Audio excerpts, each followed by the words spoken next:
Hello, Mam Fam. It's time for Halloween Horror Nights West Coast Edition. I'm here at Universal Studios Hollywood for opening night of Halloween Horror Nights, and I'm bringing you with me. We've got 8 all-new houses, 4 scare zones, shows including Chucky, and of course, the iconic Terror Tram. But before we get too far into it, consider this your content warning. If Mickey's Not So Scary Halloween Party is as intense as you like the season to be, this is probably not the event or video for you. Additionally, a spoiler warning, we will be sharing some looks inside of the different houses, so if you don't want to know what they look like, consider this your warning. Big thank you to Universal Studios Hollywood for inviting us out for opening night as media guests. They very graciously gave us tickets, express pass, and a few drink coupons for the event tonight, so just wanted to share that as well. I'm super excited. I cannot wait for the Chucky bar. I'm terrified of Leatherface, so let's get into the fun. Halloween Horror Nights kicks off tonight, September 5th, and runs select nights through November 3rd. The event here starts at 7 p.m. and the closing time varies, but it is early in the morning. Prices for a single night ticket start at $77, and just like in Orlando, they are more expensive if you come on busier nights like weekends or the closer you get to Halloween. They also have add-ons, including Express, which gives you expedited queue into the different houses. That starts at $229 per night. They also have an RIP tour, which is the VIP tour of all the houses. That starts at $409 a night. And then they also have early access, which starts at $10 and allows you early entry into the event.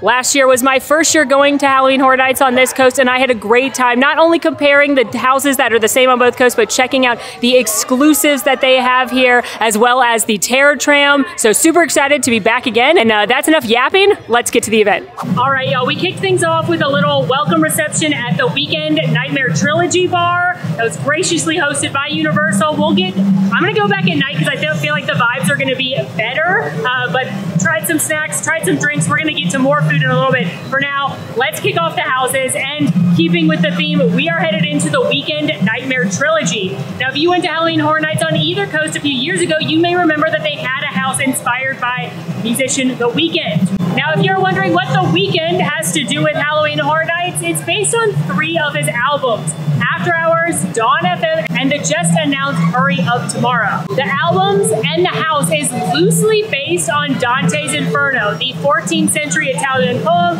about Dante's traipse through the several layers of hell.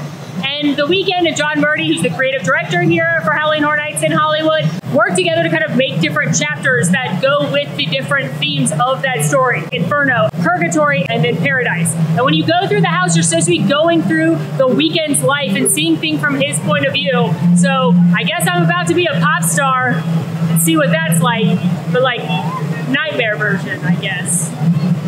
And friendly reminder that I am mic'd going into these houses, so I'm gonna seem a little bit louder than if you were actually in the house with me. But one big difference here versus Orlando is that anybody can film or take pictures inside the houses. Whoa! This facade is so cool! Whoa.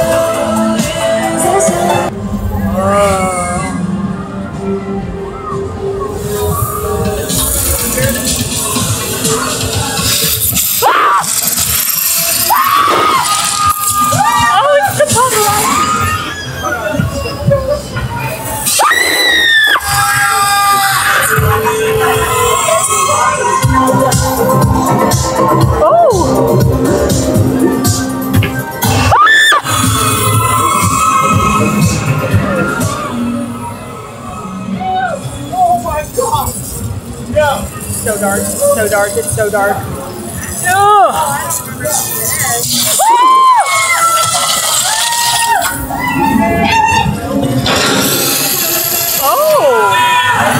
Oh no! It's very unsettling.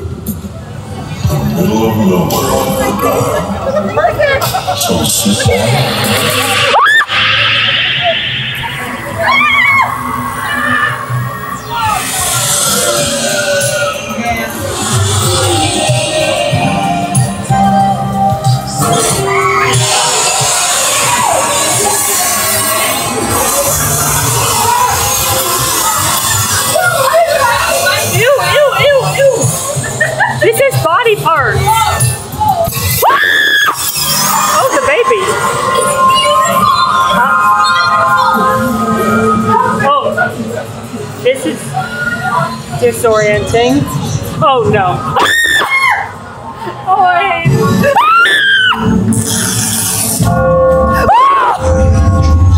This house is so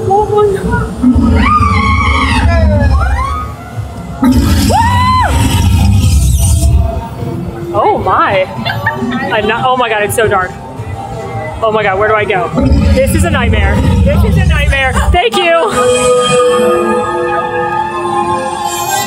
Oh, woo, we are starting the night off with a bang. That was so much fun. That house is such a vibe. It's weird. It's like creepy, weird stuff, but it scared me so many times. There's so many like mirrors and like confusion. Woo! That one is a great time. Plus, it's hard to beat a really good soundtrack because you're listening to the music from the weekend the whole time. As in Orlando, I will be rating everything on the Lil Boo scale, and that's not how scary it is, that's just how much I enjoyed the house. And we're starting strong with a 9. All right, y'all, well, it's time to face my fears because next up, headed into Texas Chainsaw Massacre, The Legacy of Leatherface. It is the 50th anniversary this year of the original Texas Chainsaw Massacre, so they made a house to celebrate. And inside there are going to be nods and Leatherface masks from all 9 Texas Chainsaw movies, which I watched all of in the last 2 weeks, so I'm terrified of this house. Now, John Murdy said they wanted to create the multiverse of Texas Chainsaw Massacre. So this house takes place on the original timeline of the 1974 film. And if you've seen that movie, you know that an iconic scene is when they pick up the hitchhiker and he talks about the Sawyer slaughterhouse. I was at the slaughterhouse. This is the slaughterhouse that all the Sawyer family, that's the Leatherface family, the cannibal murderers, they've all worked there over time, and we're gonna head there. It's gonna be parallel timelines as the first movie, but we're going to the slaughterhouse, which is not seen in the film. I'm very stressed out right now. I need y'all to know I'm very stressed out right now. Getting in the road by them trucks passing through, sick ones the farmers put down. But when they moved the main road, meat got harder to find. Oh my God. Oh, there's all the Leatherface masks. That's cool.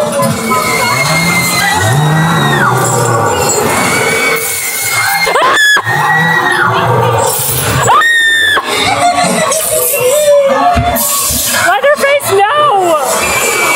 Don't know they are! Grandpa! No, no, stop pointing at me! No!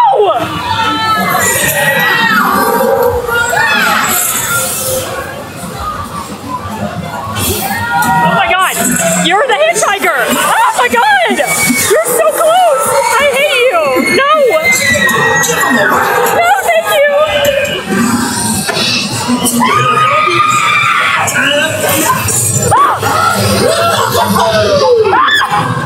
Hey! No, thank you. Oh no! Sick. No, I'm wet! You got me wet! Oh.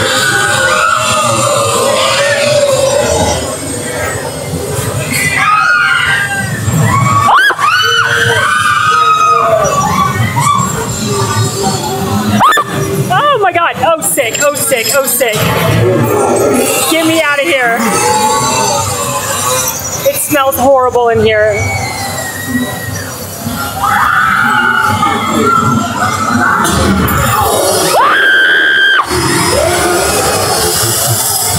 Oh, now we're at the house. Grave robbing in Texas is oh, just now sick.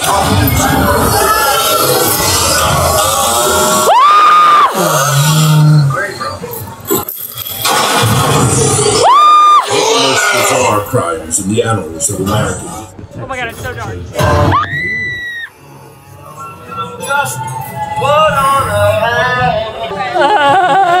That's a 10. My anxiety peaked. I forgot how much closer the scare actors get to you here versus Orlando. Like, there were times, like the hitchhiker, I didn't realize it was an actor. I thought it was another guest because he was so close to me. And Leatherface at one point held the curtain open for me and then threw it in my face. I'm so glad I watched the movie before that one because it made it so much better. They had characters from, I definitely saw Leatherface in multiple iterations, but they had Grandpa, they had the hitchhiker, they had the, I forget his name, but the crazy guy with the plates in his head in the second one. So I'm really glad I watched the movie so I could appreciate the house more. Overall, that house is disgusting. It smells horrible. There's blood and animal parts everywhere. But Leatherface is iconic. I gotta give it a 10. I have to. Next stop, house number 3 of 8, Universal Monsters Eternal Bloodlines. This is the first house I'm doing here that we also have in Orlando. It is the same backstory where you've got Saskia Van Helsing out to avenge her fallen father and brother. They are legendary monster hunters, where she unlikely teams up with the Bride of Frankenstein. They have to fight fellow female monsters. This is the first time they've done an all-female cast and all-female monsters. We got the she-wolf, we got female mummies. I can never pronounce her name, I'm so sorry. And but a difference here is that Slash did the music. So I'm excited to see how it's different than Orlando. I love the story of this one in Orlando. Let's go. But it is also death. My name is Saskia, last descendant of Abraham Van Helsing, slayer of Dracula, destroyer of monsters. Of Dracula's brides has brought me to this place. Of the Van Helsings. Of the Van Helsings.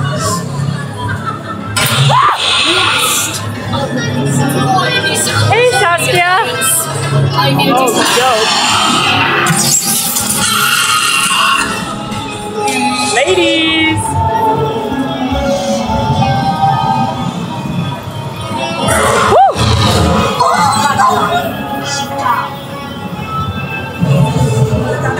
Aim for the heart!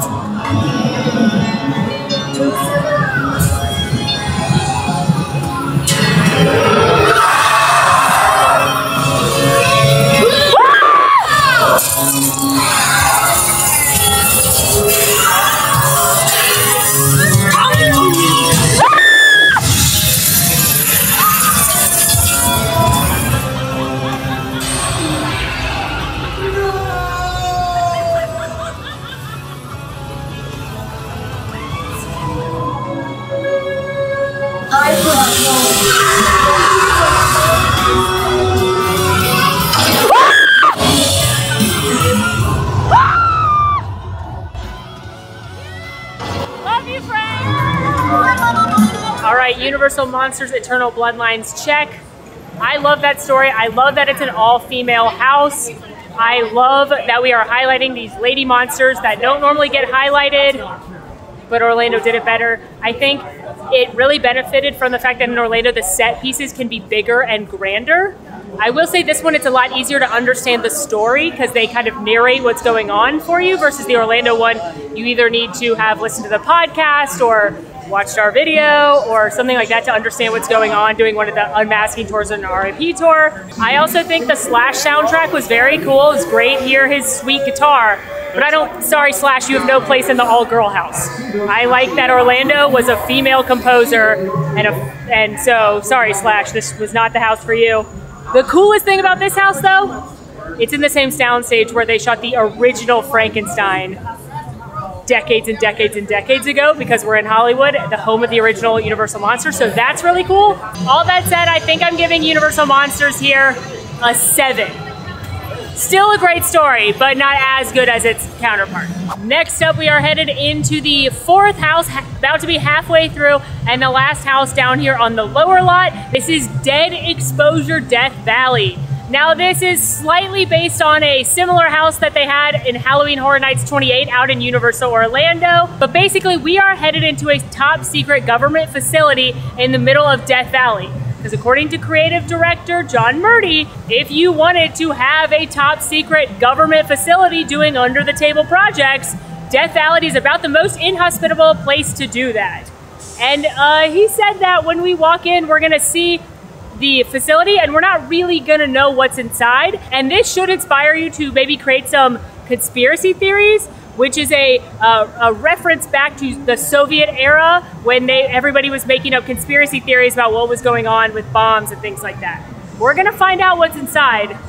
And spoiler alert, it's radioactive, unkillable zombie soldiers. So, great. I will say, one thing Hollywood does well, it's the displays. These facades are awesome.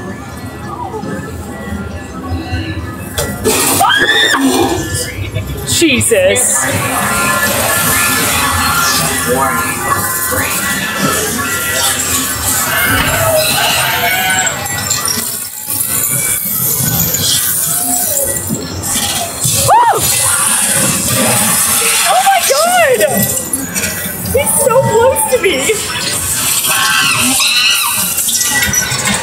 I hate this.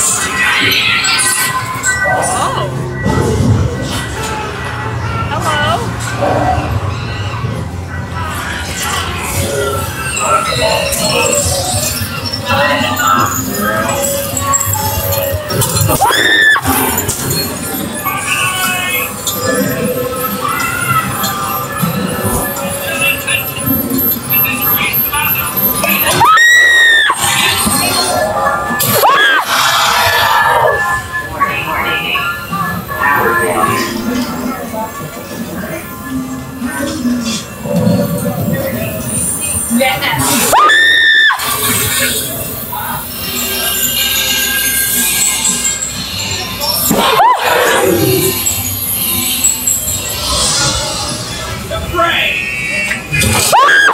This is your base commander speaking. The breach cannot be contained. The breach cannot be contained.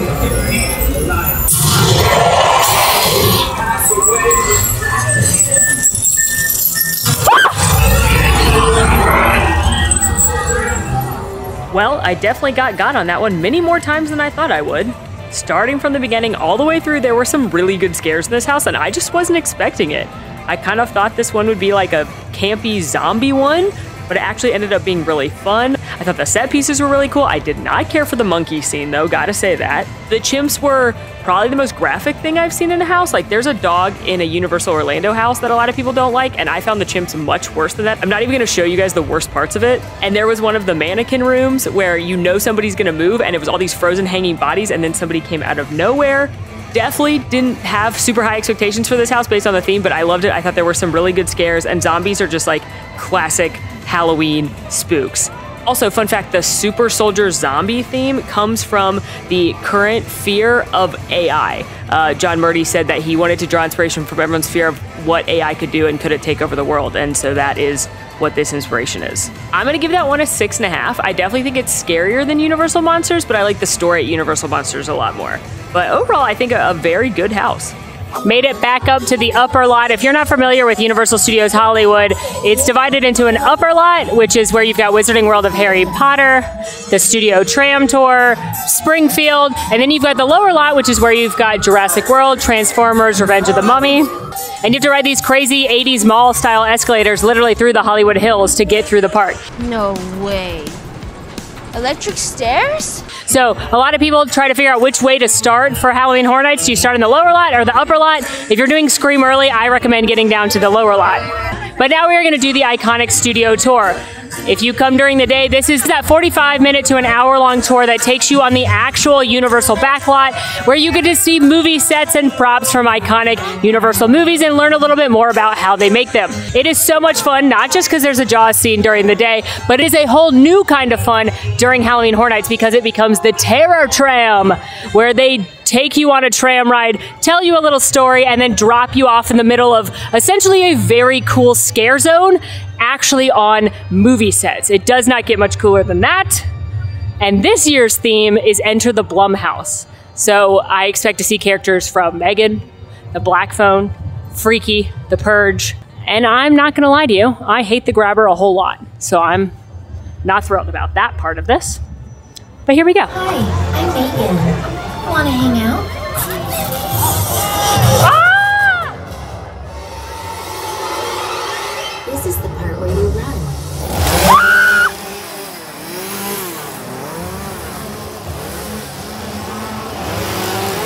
No, thank you! No, thank you!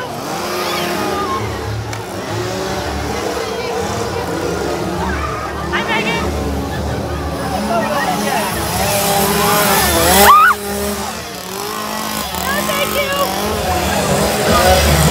Hello, baby.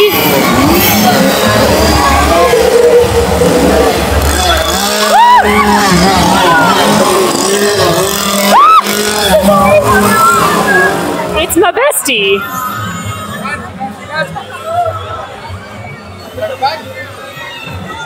Can I just go hang out with him? What are you? I've been asking myself the same question. Nailed it. Her forehead. Nathan, turn off. Megan, turn off. That won't work anymore. I have a new primary user. Me. I didn't want you to see this. Occupational hazard.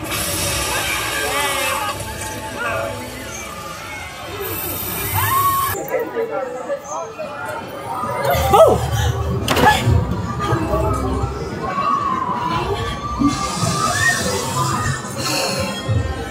Probably can. Here you go.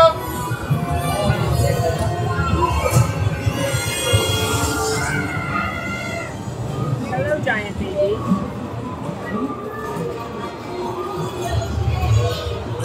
Oh. Hello. No, thank you. Oh my god. No, I do love wine. I want my body back. Come and get it.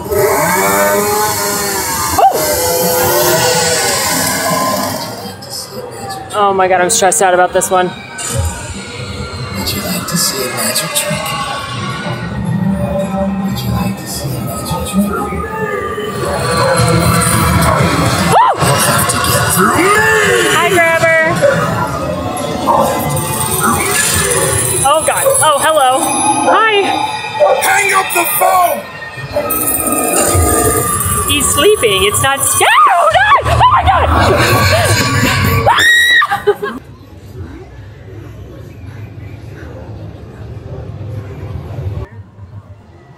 Isn't it nice that they decorated the Hollywood sign in such beautiful fashion?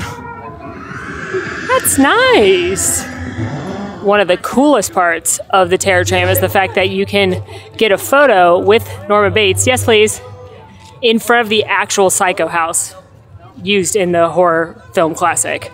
Like, this to me is the real win for Hollywood, because how cool is this?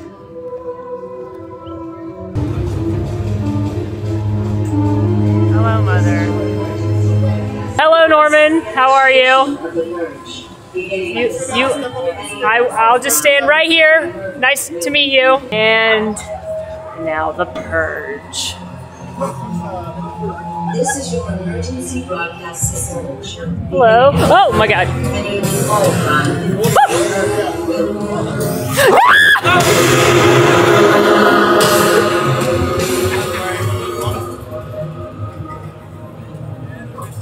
Hey. Please help me! No. Please! No thanks. Please help me! A bunny? Oh!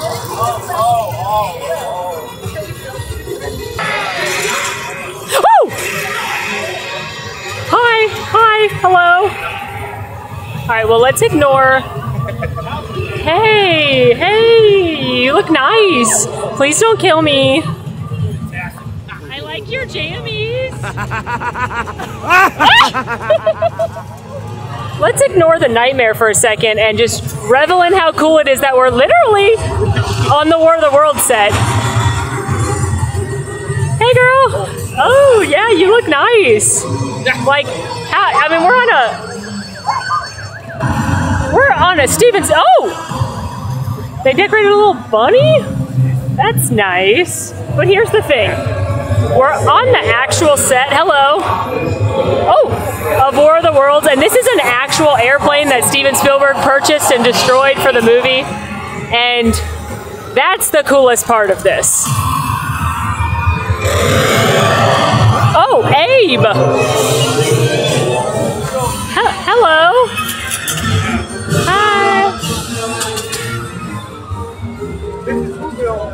I love the Terror Tram. It is so cool. It is so amazing to me that you're literally on Steven Spielberg movie sets, that you're literally taking a picture of Norman Bates on the real set of Psycho. Like, that is so cool and my favorite part of this event.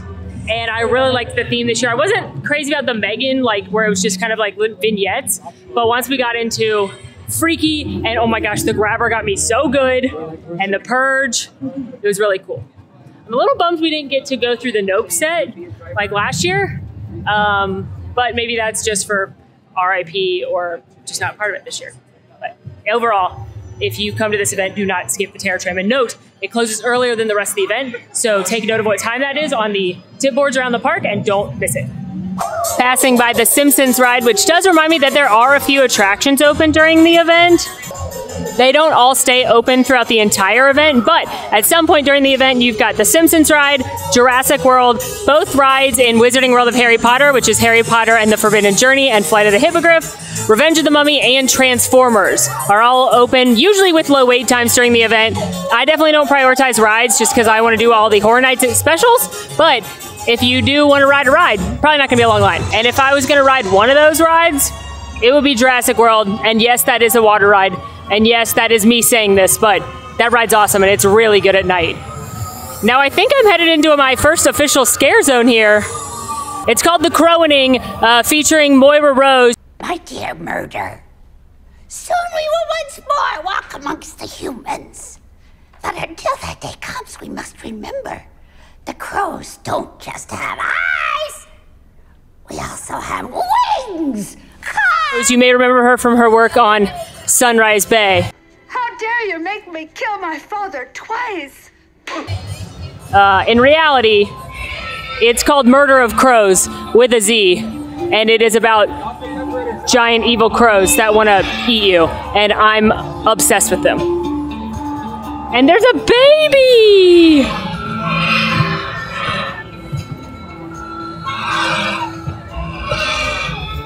I'm obsessed. Where's your parents?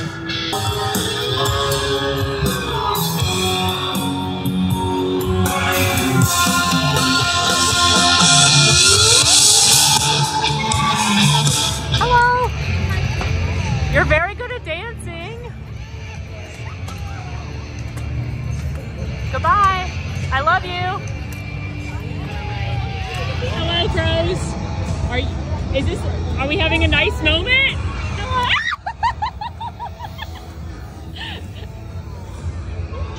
Is that your son? No? Okay.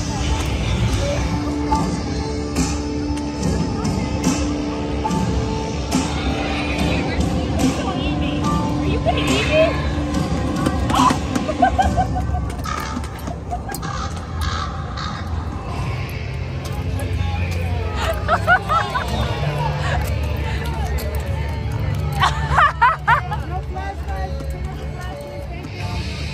Moira would be so proud of you right now. Now headed into the Central Plaza area here for a little Dia de las Muertas. They have several different bar locations in here, as well as some lovely friends, some snacks as well. And I think I'm gonna need a little bevy before our next few houses. Vibes in here, very high. I love the neon skeletons and decor in here, and you've got some characters, for lack of a better word, walking around. A couple different bars. You've got a premium cocktail bar here, including a drink that has a chocolate dipped pickle. I don't know about all that. If I like pickles more, I might try it. Then you've got Little Cocina, which is Little Kitchen, and you can do things like nachos and tacos. And then there is another margarita bar here, another cocktail bar. Picked up a few little munchies right here to share with some friends. First of all, very excited about this walking taco. It's got Fritos, it looks like it's got cheese, guacamole, salsa, it looks like some kind of meat, I'm thinking it's beef, as well as I grabbed the Piña Margarita. This has Don Julio Reposado Tequila, Cucumber Jalapeno Tequila, Triple Sec Agave, lemon and pineapple juice, and it's topped with a chamoy drizzled pineapple sphere, and it's got a tahini rim. They do pre-batch the mix that they add the liquor, so I wasn't able to ask for like less pineapple juice, which I don't love, but I'm hoping because it has multiple kinds of tequila, it won't be too sweet. I also got for the table the carne asada nachos. So nice little Tex-Mex spread here, and I'm very excited to dig in. It is a vibe in here, I gotta say that. All right, let's try this margarita.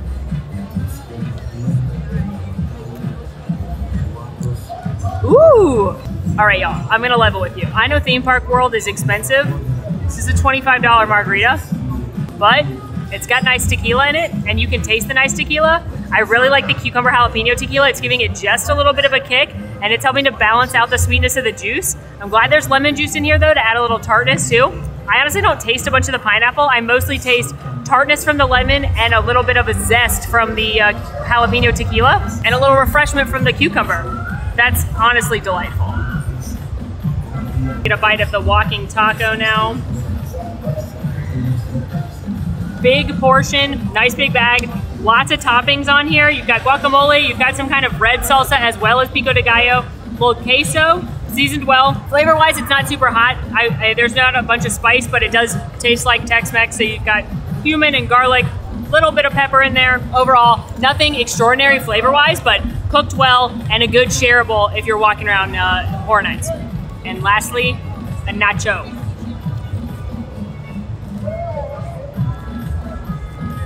The meat is the standout here because it's carne asada, not just ground beef like the walking taco. And the meat's actually pretty good. I also like the queso on here. It tastes like better ballpark queso. I mean, it's nothing, again, nothing extraordinary flavor-wise, but pretty well done theme park nachos. This is such a cool place to come get something to eat. I love the animatronic skeleton explaining the story of the person that's on the ofrenda. And I just love the vibe over here. I love that they've got dancers and this is very cool. And the food and drink were very good. And we're gonna keep the theme going and we're gonna head to Monstruos 2, Nightmares of Latin America. This is the sequel to the hit house from last year, Monstruos, Monsters of Latin America, that we actually have in Orlando this year, but we've got all new monsters here in Hollywood. Did a little research on the 3 new monsters we're gonna learn about. Now, as a reminder, these are all from folklore, so there's a bunch of varieties of these stories, but these are just the common ones that I saw when I was looking them up. First of all, you have El Charro. He is a nighttime horse rider that once made a deal with the devil and is now doomed to be the devil's debt collector. Legend has it that he carries a sack of gold coins around his wrist and he offers them to passers-by. And if you accept, your soul is doomed. And this is a story from Mexico. We also have El Cadejo, which is a devil dog-like creature that's got blue or purple eyes when calm, but red when attacking.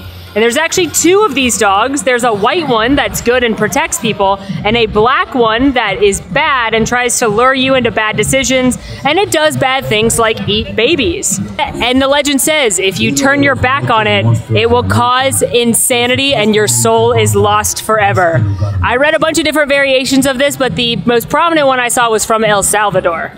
And lastly, El Cuchoy, or I saw him called Coco as well. And I'm very sorry for my Spanish pronunciation, I'm doing my best. But this is basically the boogeyman. And again, I read a bunch of different variations of him from a lot of different countries, but the longest story I read was a Mexico-based story. And basically, he was a warning for children. Behave or be quiet, or El Cuchoy will take you. He hides in your closet or under your bed. He can shapeshift into dark shadows. And when the moment is right, he pounces, takes you to his lair, and eats you. Let's go.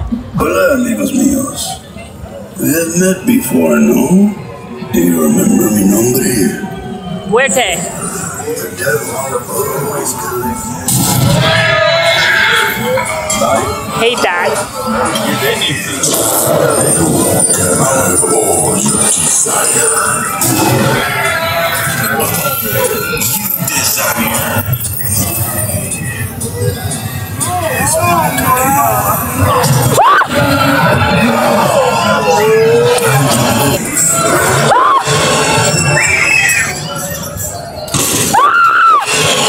Father of nightmares. Sleep, child.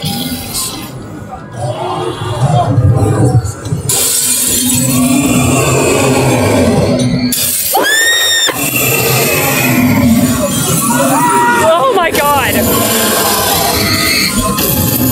A nightmare. Return. Oh my God, oh my God. Oh! Are these demon children worse than the boogeyman?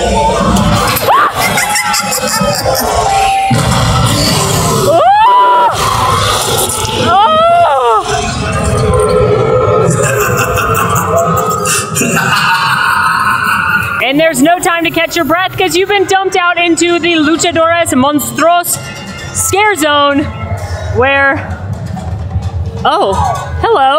Oh my God. Evil luchador wrestlers are trying to kill you.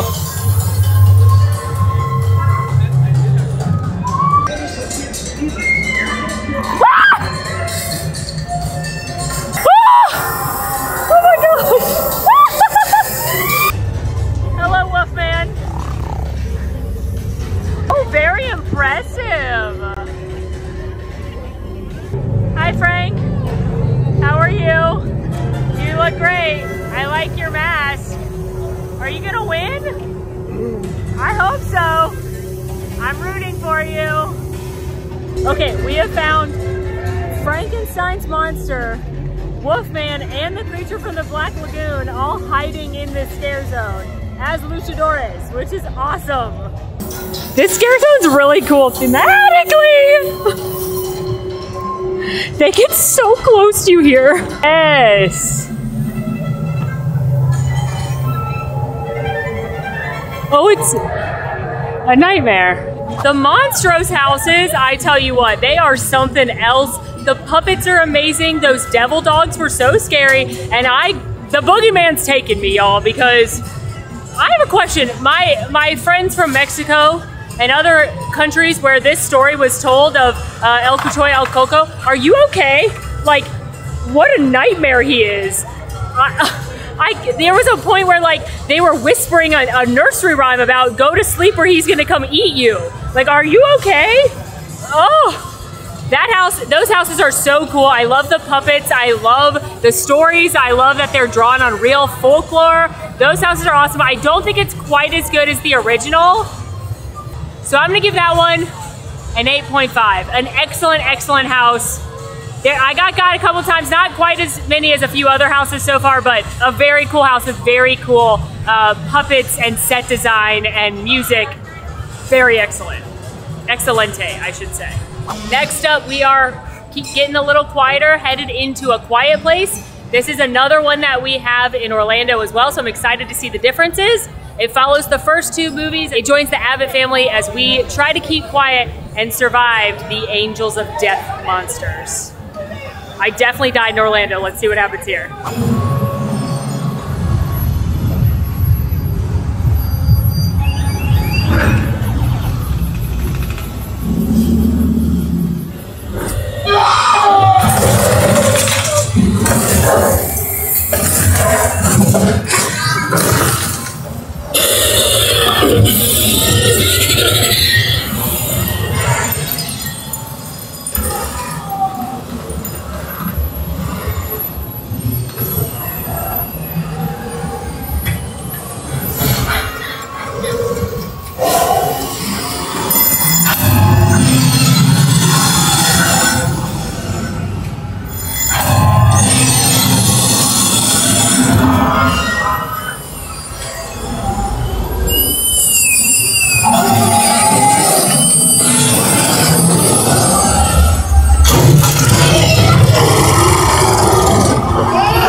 That last one got so close to my face, but I'm happy to report I did not scream, so I would be alive.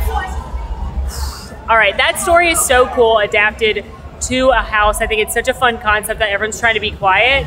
I don't think it's as good as the one in Orlando. I just think the sets are a little bit better in Orlando, but what I loved about this one comparatively, there was a lot more ASL, which is the first time they've ever used that in a house, starting with the pre-show, walking into the queue, into the actual characters. I just saw them using more of the sign language in this one. I'm gonna give this one an 8. Now, I think if you're not going to Orlando, this is probably higher, but of course I am looking this through the lens of my personal bias, and my bias is the better houses in Orlando, but still a very, very good house, still very, very fun. It got me good a few times. That's an 8. Made my way into Hogsmeade. Unfortunately, the Death Eaters have not apparated here this year. They are still doing some spooky projections on Hogwarts, not like a full show or anything, but there's that. But unfortunately, the Death Eaters are only in Florida this year. But you do have to walk through Hogsmeade to get down to this kind of backlot they use for a couple houses. We only have 2 left, Ghostbusters and Insidious. Now, the reason I side with Insidious is because it's the scariest house I've ever been to in Orlando, and I'm stressed about what going into the Further will be like here. Ghostbusters, on the other hand, was just a darn good time with beautiful set pieces. So, excited to see that one for completely different reasons. Guess I'm ending with a nightmare, because first up, Ghostbusters Frozen Empire. This is the same theme as the one in Orlando, themed after the most recent Ghostbusters movie, in which case an ancient spirit, entity, ghost, whatever you want to call it, Garaka, has escaped, and they are ready to destroy the world and kill everything in it because they are going to cast the world into an ice age. So I hope the Ghostbusters can help us out.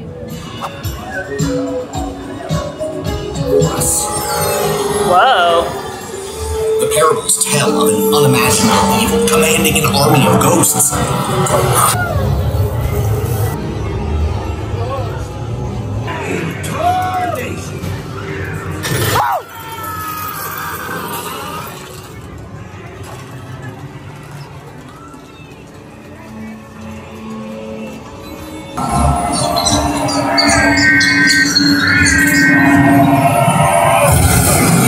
Oh, hey!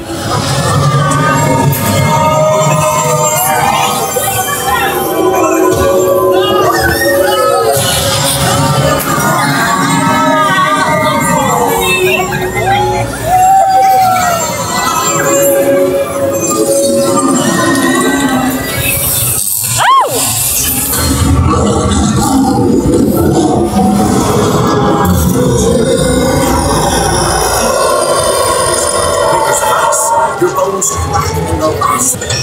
Get ready! Yes! This isn't how I wanted to spend my golden years. Disgusting blob. Oh!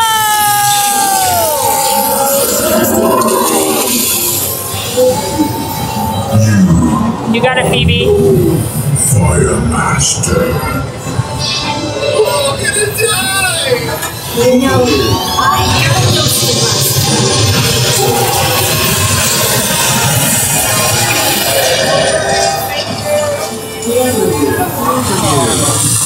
Hi, Slimer.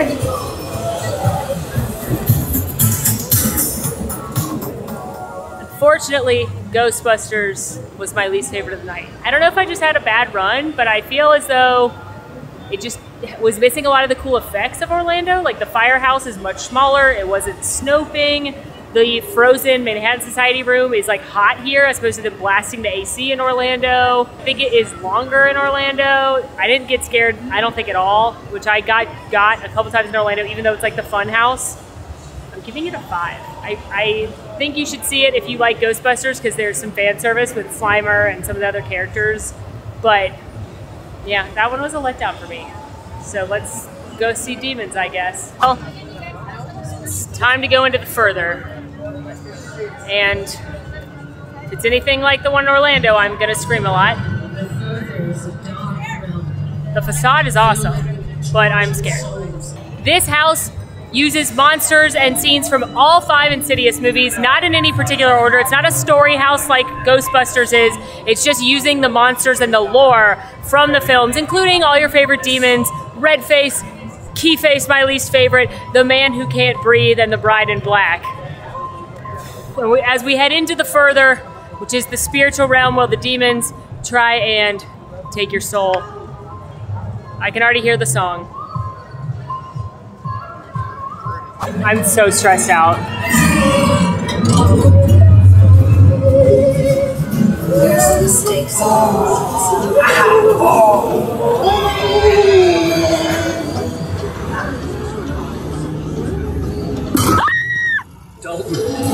things that can possess our body. No, thank you. Oh, not the door. Oh my God. No, no, no, no, no, no, no. One of them's gonna move, one of them's gonna move, one of them's gonna move, one of them's gonna move, one of them's gonna move. No, thank you.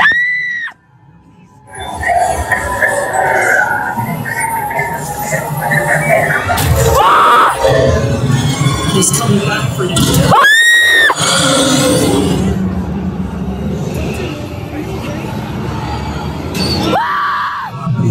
Oh, the smell. Oh my God. Oh my God. Oh my God. That was so much barf. Not these. No, not the song. Not the song. Oh my God, a nightmare. She'll make me kill you. Oh God. I hate the curtains. I hate the curtains.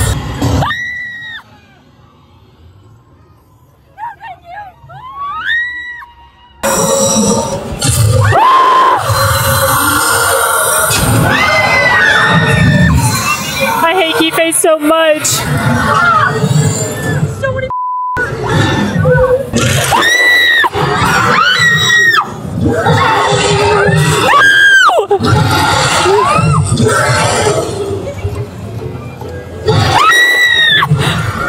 Get me out of here! It is still a nightmare. And for some reason, there's a really nice barf smell for like a long time in that house, which we did not have. I did not care for. It's definitely still scary. It's definitely still the scariest house we've done. The images of those demons is so unsettling. But once again, I think the Orlando house is better. The sets are better. It feels more narrow in times in the Orlando house, so it's more unsettling. Like the curtain room in Orlando is much more terrifying.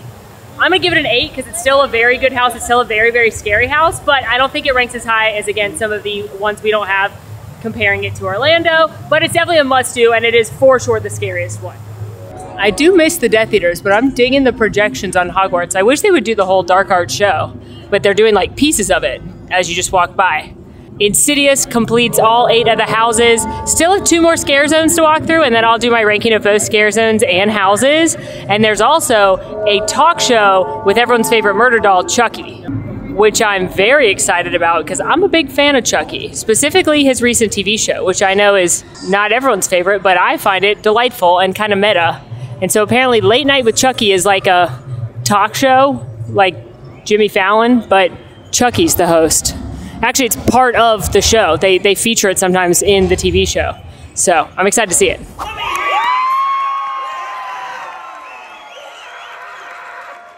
Yeah! Okay! Let's go! That's my dog!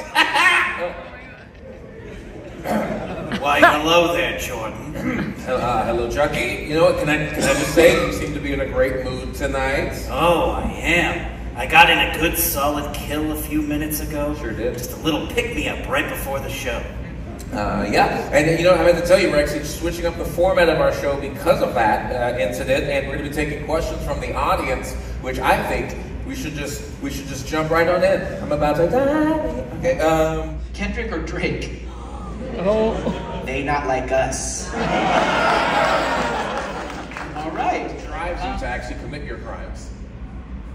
Uber. Yeah, okay.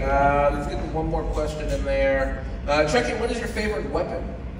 A knife. A true classic never goes out of style. They want to see it. Am I right? Well, no, Universal Legal can only cover up one body per night. So. You want to see Chucky in action, don't you? Yeah, no, I got Diane in my ear. The producer is saying no. No, you cannot do this. Our producer is starting to annoy me, Jordan. You know what happens when I get annoyed? Damn, that's a red wash. You know what? That never ends well. It ends well for me. Thank you, dummies. It's been a pleasure talking about me. Be sure to watch Chucky, now streaming on Peacock. I'm sorry, has this whole thing just been a promo? You're damn right it has. This has been Late Night with Chucky, signing off. No, Diane, girl, run. You know, I wouldn't wait more than 15 minutes for it, but I don't know if it's just because I love Chucky or because I never knew I needed to hear Chucky weigh in on the Drake-Kendrick debate, but I loved it. I thought it was funny. Chucky answers audience questions.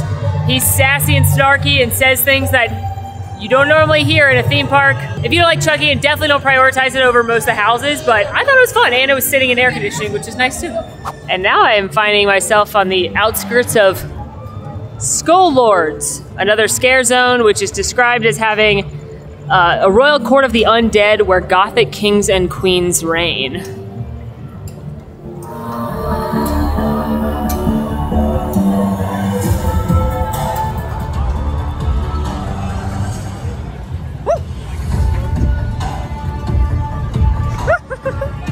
Now I should also point out that up here on the left is The Purge Dangerous Waters, which is another show. They had this last year, and it's a stunt show that takes place in the Waterworld Theater, and it's themed to The Purge, obviously. Now I'm not going to see the show this year. I saw it last year, and I'm going to be honest with you, not my fave, and when there's a limited time event, it's not something I'm going to prioritize, but here's some shots from last year, so you can check that out, and then we're going to go eat and drink and see some more scare zones. Actually, before I go to Chucky's Dive Bar, I want to pop into Chainsaw Punks. That's the last scare zone. It's the one right at the front of the park.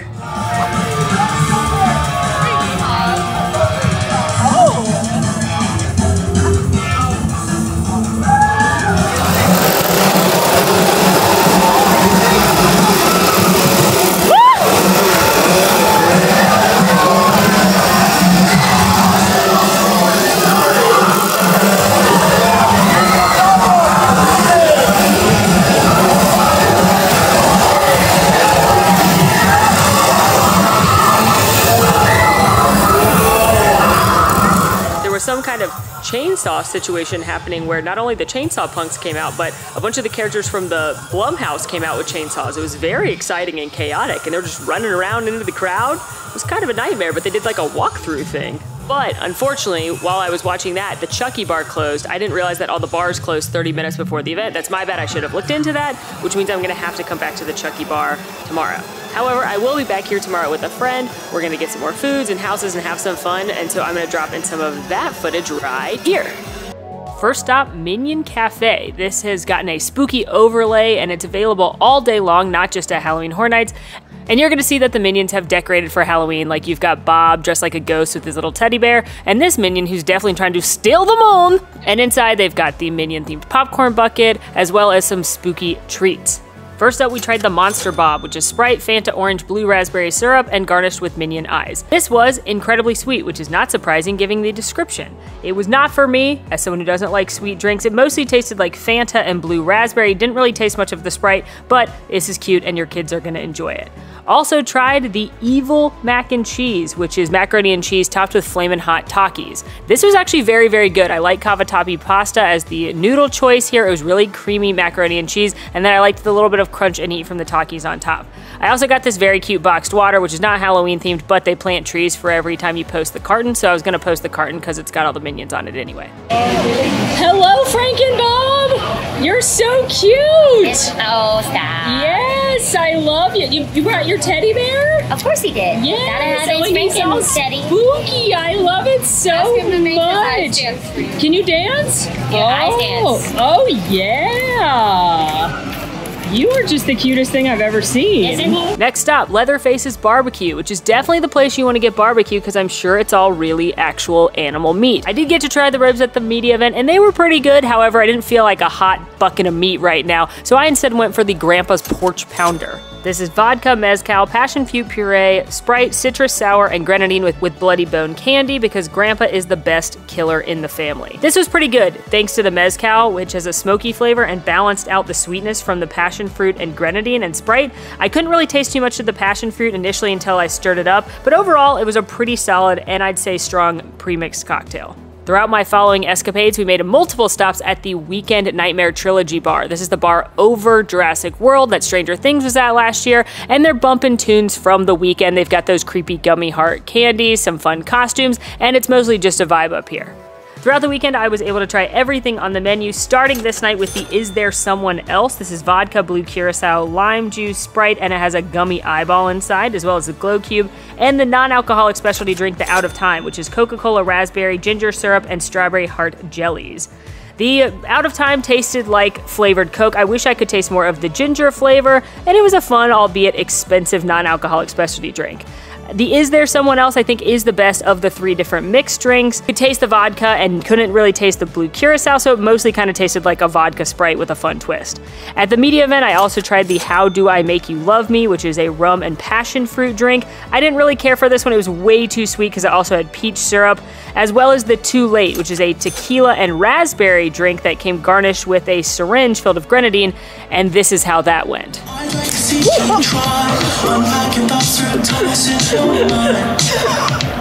I did prefer that one taste-wise, though. Additionally, later in the weekend, came back to try the saw blade flatbread pizzas, which are themed to that scene in the house where different saw blades are spinning around in the plastic surgery part with the intestines.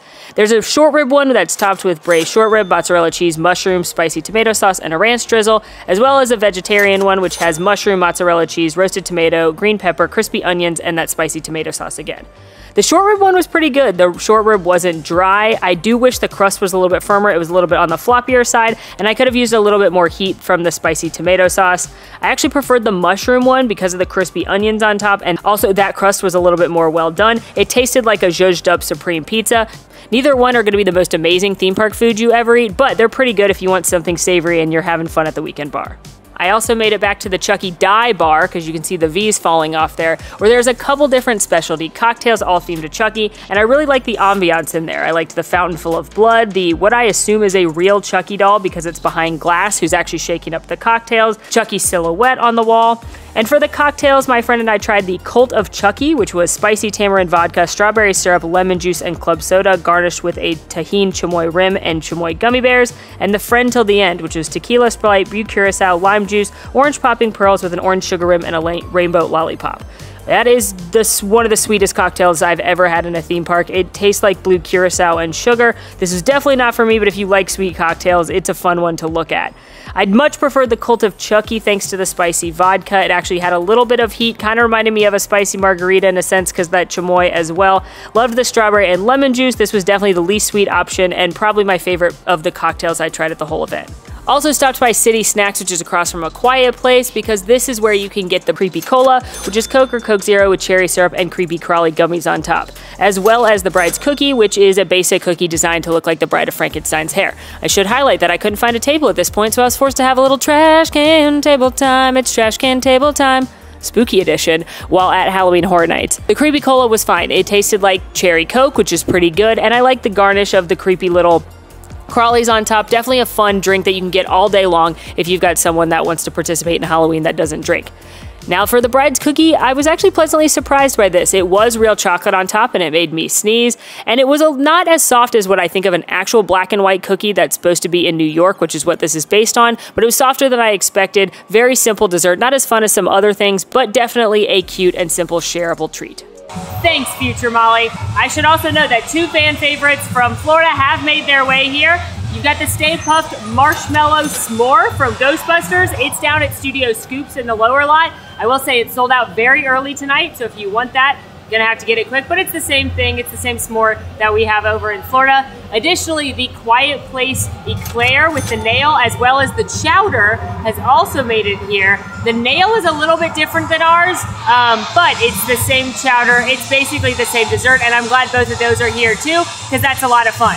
But goes to show you that even with Express Task tonight, you can't do everything. I had enough time to see all the houses and the Chucky show and the Terror Tram. I would not have had enough time to see the Purge and get more snacks. So definitely have to prioritize when you're coming to these events what's most important to you. Additionally, if you want to maximize your time, looking to stream early so that you get in and can get started an hour and a half early. All right, and without further ado, here are my rankings of the scare zones as well as the houses, starting with the scare zones. In number 4, Chainsaw Punks. I did like this little walkabout we just saw, but generally speaking, the first Scare Zone when you come to the park is just chainsaws. There's not a ton to look at. There's not a ton of set pieces. It's just the welcome, and it's not as exciting as some others. In number 3, Skull Lords. I liked some of the set pieces. I liked the big king and queen and the fire, and those costumes were very cool, but they were not as cool as number 2, Luchadores Monstros. I thought this one was so fun. I loved all the fun costumes from all the luchadors. I loved all the posters and the set pieces, and I love the fact that you don't get a chance to breathe after the Monstros house and it dumps you right in there. And it is probably no surprise that coming in number 1, Murder of Crows. I love those crows so much. It is the Moira Rose fan in me. I just feel as though they are straight from the set of The Crowaning, and I love that they added the baby crow, and they're huge and big and fun. So those are the Scare Zone rankings for me, but of course the best Scare Zone, but not really, but the best walkthrough experience at this event is Terror Train by a long shot. And now for the house rankings. Again, these are very subjective. It's not how scary they are. It's not what I think necessarily the best house is. It's not which ones got me the most, but it's just which ones I enjoy going through the most, which ones I'm excited to go through again tomorrow, and it is all very subjective. Everyone has their own favorites when they go to Horror Nights. Maybe some people like the story better, some people like being scared more, some people like the characters. This is just my personal ranking of the Hollywood Horror Nights houses this year. Starting at the bottom, Ghostbusters Frozen Empire. And we have Dead Exposure Death Valley, followed by Universal Monsters Eternal Bloodlines, then A Quiet Place. Just missing the podium, you've got Insidious The Further. Cinching the bronze medal, you've got Monstros 2, The Nightmares of Latin America. Taking home the silver, we've got the Weekend Nightmare Trilogy. And with the gold, Texas Chainsaw Massacre Legacy of Leatherface. I never knew Leatherface would mean so much to me, but over these past 2 weeks, we've spent so much time together that, you know, it just felt right seeing him in that house, and it did terrify me a lot. And it was so gross. Well, friends, that is a wrap on our Halloween Horror Nights here at Universal Studios Hollywood video. I hope you had fun following along, going into all the houses, checking out the scare zones, of course, the Terror Tramp, some of the snacks. I just love this event. It doesn't matter which coast I'm on. I love seeing how amazing the creative teams are and how they bring these stories, both the original and the IPs, to life. I love the Terror Tram here so much. I think that is such a cool experience. And I love the little details of the fact that you're actually in Hollywood, so they have like a real Chucky doll at the Chucky bar. Definitely let me know if you are coming to this event down in the comments. If you haven't already, go check out our Orlando video. And until next time, friends, make sure to rate, review, subscribe, follow us on social media, come hang out with the Man Fam in Discord. And until next time, friends, I'm Molly, and it has been spooky.